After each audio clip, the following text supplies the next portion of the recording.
Selamat datang di Alur Donghua. Kali ini Mimin akan cerita novel The Crown Emperor of Eternity.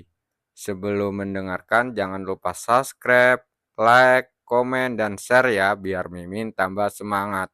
Selamat mendengarkan. Melanjutkan episode sebelumnya, di belakang pria itu membawa pisau panjang berwarna biru besar. Rasa penindasan yang kuat melanda darinya. Saya ingin tahu apa hubungan penguasa Gunung Tiando datang ke Kuamen saya. Tiolofeng menakupkan tangannya saat berkata. Mendengar ini senyum kasar muncul di wajah Tiando dan berkata, saya datang ke sini untuk mendiskusikan sesuatu dengan Master Sekte Chu. Saya ingin tahu apa itu? Yolohweng bertanya, nadanya kagum. Tidak banyak sekte kelas 3 yang dapat ditemukan di seluruh wilayah utara. Bisa dibayangkan betapa dahsyatnya Gunung Tiando ini. Saya hanya ingin menjelaskan masalah ini ketika saya melihat Master Sekte Anda. Mendengar ini, Yolohweng mengerutkan kening dan berkata, Master Sekte kita sedang dalam pengasingan dan tidak bisa keluar untuk menemui Anda. Tiando terkejut sesaat, lalu tersenyum dan berkata, tidak masalah, saya akan menunggunya beberapa hari saja. Hyolofeng mengulurkan telapak tangannya dan berkata sambil tersenyum, kalau begitu tolong, Master Gunung Tiando. Tiando mengangguk dan kemudian mendarat di kota es dan salju di bawah tatapan mata yang tak terhitung jumlahnya. Setelah melihat ini, Hyolofeng segera melangkah maju untuk membawanya ke aula besar. 3 hari kemudian, aura kuat tiba-tiba meletus dari suatu tempat di kota es dan salju, memicu gelombang udara yang mengepul dan menderu di atas kota. Apakah Master Sekte keluar dari pengasingan? Di aula utama, Tiando yang sedang bermeditasi dengan mata tertutup, tiba-tiba membuka matanya. Dia melihat ke tempat di mana aura itu muncul dan dengan gerakan tubuhnya yang dia menghilang dari aula utama. Selamat datang Master Sekte yang telah meninggalkan pengasingan. Melihat sosok muda berdiri di udara, banyak orang kuat di Kuanmen segera berteriak serempak. Selama periode waktu ini, seiring kekuatan Kuanmen terus berkembang, semua orang menjadi semakin yakin pada Chu Kuangseng.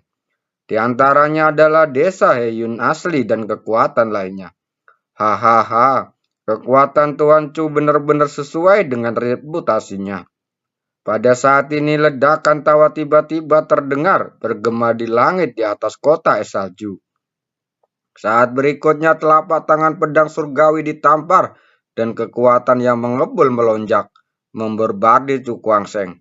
Tuan Chu, bagaimana kalau Anda mengambil tindakan dari saya?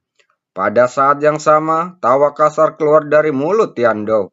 Oke, kata Chu Kuangseng dengan santai yang muncul di dadanya. Dia berteriak keras dan meninju ke depan dengan keras. Dua kekuatan yang kuat seperti dua naga besar yang marah, tiba-tiba bertabrakan. Dalam sekejap, suara keras yang memekakan telinga terdengar di seluruh kota es dan salju. Setelah beberapa saat, gelombang kejut berangsur-angsur menghilang, dan tubuh Chu Kuangseng dan Tiando tiba-tiba bergetar, dan mereka mundur beberapa ratus langkah. Melihat pemandangan ini, banyak orang yang terkesima. Tiando ini adalah orang kuat yang sudah lama terkenal di wilayah utara. Dan pemimpin sekte mereka sebenarnya tidak menderita kerugian sedikit pun dalam pertarungan tersebut. Hahaha, senang sekali. Senior, terima kasih. Cukup langsung sedikit menangkupkan tangan dan berkata sambil tersenyum. Tiando ini bergabung dengan Tian Yuan 3 tahun lalu, jadi pantas dia disebut senior. Sebagai tanggapan, Tiando melambaikan tangannya dan berkata sambil tersenyum. Di sini tidak ada gelar senior atau junior. Semua tergantung pada kekuatan. Pada titik ini dia berhenti dan kemudian berkata, saya ingin tahu apakah Tuan Chu bisa pergi turun dan ngobrol. Saya akan dengan senang hati melakukannya, kata Chu Kuangseng sambil tersenyum. Dia secara alami tahu bahwa pedang surgawi memiliki sesuatu yang untuk didiskusikan. dengannya ketika dia datang ke sini. Keduanya saling memandang lalu tersenyum dan bergegas ke aula. Di aula utama, saya ingin tahu untuk apa saudara Tiando ada di sini. Cu Kuangseng bertanya. Tiando berkata sambil tersenyum kasar. Tuan Chu, apakah Anda bersedia berkeliaran di wilayah utara? Oh, Cu Kuangseng mengangkat alisnya dan berkata sambil tersenyum. Saudara Tiando, apa maksudmu dengan ini? Mendengar ini, Tiando melirik dan berkata, dengan membunuh Meng Wuhen, kamu telah menggantikan dan menduduki peringkat ke-42 dalam daftar kejam. Dan tidak hanya itu, kamu berada di peringkat 42 dalam kejam. Itu membuat peringkat dalam daftar surgawi Anda naik juga menjadi 50. Setelah mendengar kata-kata ini, Cu Kuangseng mengangguk. Dia secara alami mengetahui hal ini. Hanya saja dengan temperamennya, dia tidak akan terlalu memperhatikannya. Saudara Tiando, berarti saya bisa meninggalkan wilayah utara dan pergi ke wilayah iblis hitam untuk memburu orang-orang kuat di wilayah iblis hitam? Dia masih memiliki pemahaman tentang kondisi dasar berburu di alam iblis hitam. Jadi dia bisa menebak tujuan Tiando menyebutkan peringkatnya di daftar orang kejam dan daftar surgawi. Benar, Tiando mengangguk dan berkata, kamu juga tahu bahwa meskipun kamu bisa mendapatkan poin pembasmi iblis di jurang naga hitam, perolehannya sangat kecil. Mari kita pergi ke wilayah iblis hitam untuk berjalan-jalan. Mendengar ini, Cu Kuangseng tampak berpikir, jumlah poin pembunuh iblis mendekati 200.000 dan itu tidaklah banyak. Tetapi karena keterampilan seni bela diri yang dia latih atau keterampilan mistik yang halus, semuanya memiliki tingkat yang sangat tinggi. Jika dia ingin bertukar seni bela diri atau keterampilan spiritual dari Pavilion Tianbo, dia hanya dapat memilih yang tingkat tinggi. Dan poin pembunuh iblis yang diperlukan untuk menukar keterampilan tingkat-tingkat sangat besar dan tidak cukup dengan kekayaan bersihnya saat ini. Bagaimana? Apakah Anda master tentang usulan saya? Cu Kuangseng mengumpulkan pikirannya tersenyum dan berkata, saya setuju. Saya tidak tahu apakah saudara Tiando punya tempat yang bagus untuk dikunjungi. Alam iblis hitam ini sangat besar, dan bahkan jika dia ingin pergi ke sana, dia harus menetapkan tujuannya. Mau kemana? Tiando terkekeh dan berkata secara misterius. Aku ingin tahu apa pendapat Tuan Chu tentang kota awan darah. Kota awan darah, kekuatan dengan nama keluarga Hui, dia berseru. Meskipun kota awan darah ini hanyalah sebuah kota kecil namun sangat berbahaya. Bahkan praktisi Rana Juding biasa tak berani masuk ke dalamnya dengan mudah. Hehehe, Tuan Chu benar. Tempat yang ingin saya kunjungi adalah kota awan berdarah dan nama keluarga Hui. Mendengar kata-kata ini, Cu Kuangseng tiba-tiba berpikir keras. Meskipun kota awan darah memungkinkan mereka memperoleh poin pembantaian iblis dalam jumlah besar, jika mereka tidak hati-hati, bahkan dia akan jatuh ke dalamnya. Pergi atau tidak? Melihat mata Cu Kuangseng berbinar, Tiando bertanya langsung. Mendengar ini, Cu Kuangseng tersenyum tipis dan berkata, saudara Tiando mengundang saya. Mengapa saya tidak pergi? Menyenangkan. Tiando melempar meja dan menyeringai. Saya akan kembali dan membuat persiapan. Saya akan datang menemui Anda dalam 3 hari. Pada titik ini, dia sepertinya memikirkan sesuatu dan berkata dengan suara yang dalam. Tetapi ada satu hal yang perlu saya jelaskan.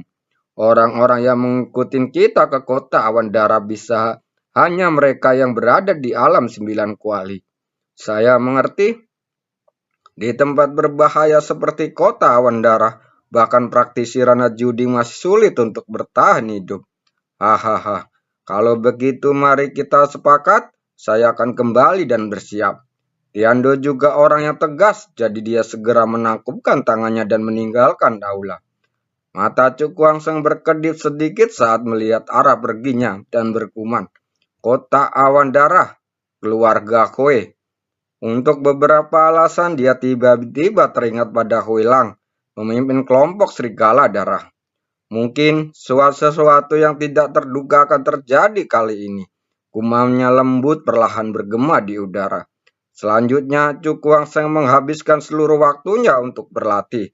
Dengan bantuan bantu luar angkasa dan peningkatan ruang pohon kuno, kekuatan di tubuhnya meningkat dengan kecepatan yang terlihat dengan mata telanjang.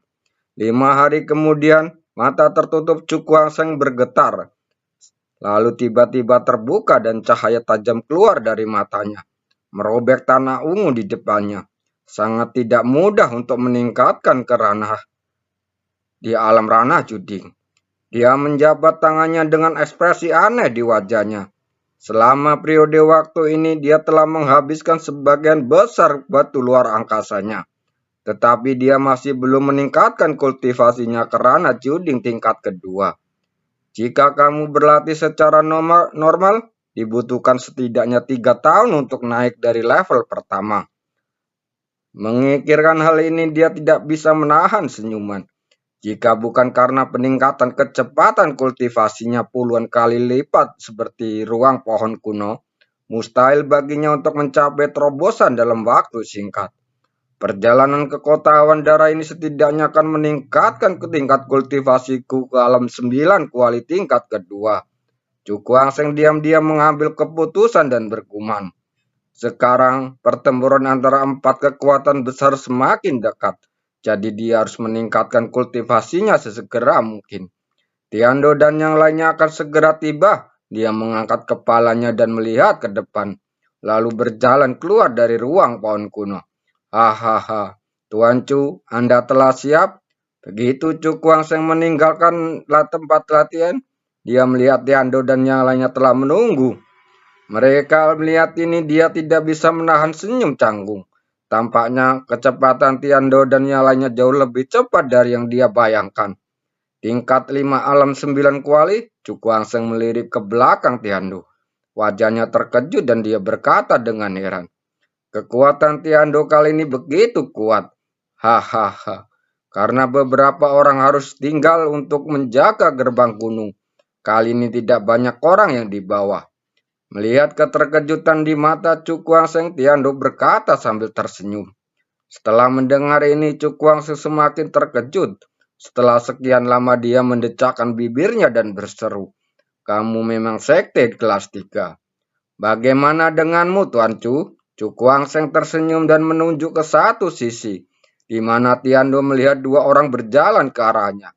Ada seorang pria dan seorang wanita. Pria itu adalah Tian, mantan pemimpin sekte, pemimpin desa Heyun. Wanita itu tentu saja adalah kakak perempuannya Chu Lier. Faktanya, ada praktisi ranah juding lainnya antara Huanmen mereka.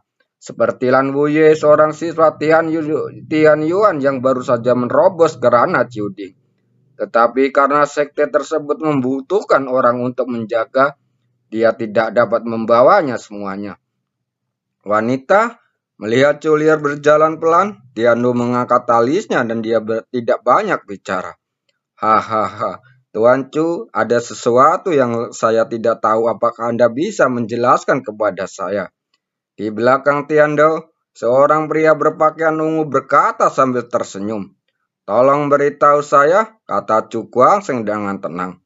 Mendengar ini, pria berbaju ungu mengangkat bahu dan berkata, dari sudut pandangku, kakakmu seharusnya baru menerobos ke ranah juding belum lama ini. Sepertinya dia tidak cocok untuk pergi ke kota Awandara. Bibir Chu Kuang Seng melengkung sambil mengangkat kepalanya sedikit dan berkata, apa maksud saudara ini mengatakan bahwa kekuatan kakakku tidak cukup? Kamu seharusnya bisa memahaminya. Tuan Chu mengetahui bahwa kota Awandara, jika dia tidak cukup kuat, pergi ke sana akan ada bahaya besar di sana.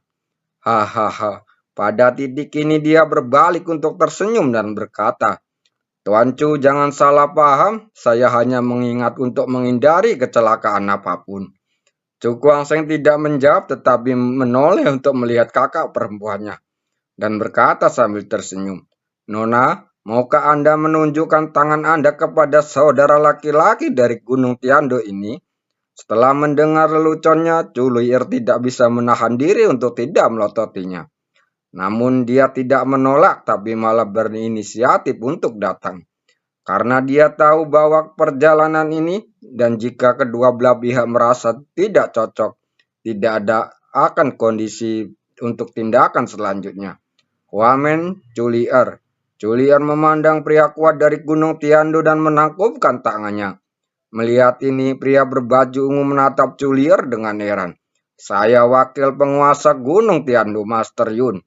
Mendengar ini, Julier mengangguk sedikit lalu jarinya kakinya menyentuh tanah dan tubuh halusnya naik ke langit.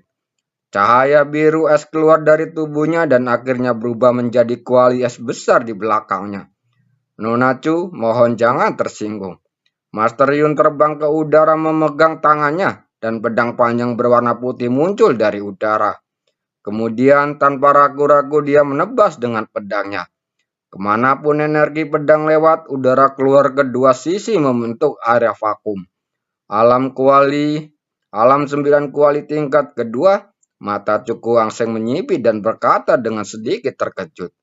Hahaha, kekuatan Master Yun ini masuk 10 besar di Gunung Tiandu kita. Kakakmu harus hati-hati. Tiandu melihat ke atas ke langit dan menyeringai. Menilai dari kata-katanya, dia sepertinya berpikir bahwa Julier memiliki sedikit peluang untuk menang dalam konfrontasi ini. Mendengar ini, Kuangseng tersenyum tipis dan terlihat tidak berkomitmen. Dia tahu betapa kuatnya tubuh iblis es itu. Bahkan jika kakak perempuannya baru menerobos ke ranah Jiuding, dia masih bisa mengalahkan Master Yun. Begitu pikiran ini muncul di benaknya, Julier melambaikan tangannya dan kuali Yuan es di belakangnya perlahan miring. Dan seberkas cahaya es keluar darinya langsung menuju ke Master Pedang Yun. Kemanapun sinar itu lewat, energi pedang memenuhi langit membeku di tempat. Berubah menjadi potongan es yang tak terhitung jumlahnya dan tersebar ke bawah. Ekspresi Master Yun berubah dan dia telah meremehkan kekuatan Julier. 10.000 pedang dipotong. Pedang panjang itu menari di tangannya setelah serangkai bayangan. Dan kemudian dia menebas satu pedang. Cahaya pedang yang menyilaukan muncul dan akhirnya berubah menjadi bayangan pedang yang tak terhitung jumlahnya. Lalu menebas ke arah Julier dari segala arah. Melihat pemandangan ini, Julier membuat segel tangan dan berteriak. Lonceng iblis es.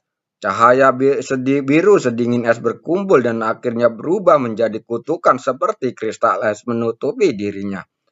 Bayangan pedang yang menghantam dengan keras membuat lonceng es bergemuruh dan bergetar. Namun, meski begitu lonceng es masih berdiri kokoh, tidak ada tanda-tanda akan pecah. Aku buta, aku tidak bisa menembus pertahanan Nunacu. Mengapa kita tidak menyebut pertarungan ini seri saja? Kata Master Yun sambil tersenyum. Hasil seri, mendengar kata ini, sudut mulut Julier melengkung dan dia berkekeh. Bukankah itu belum pasti? Terima kasih telah mendengarkan.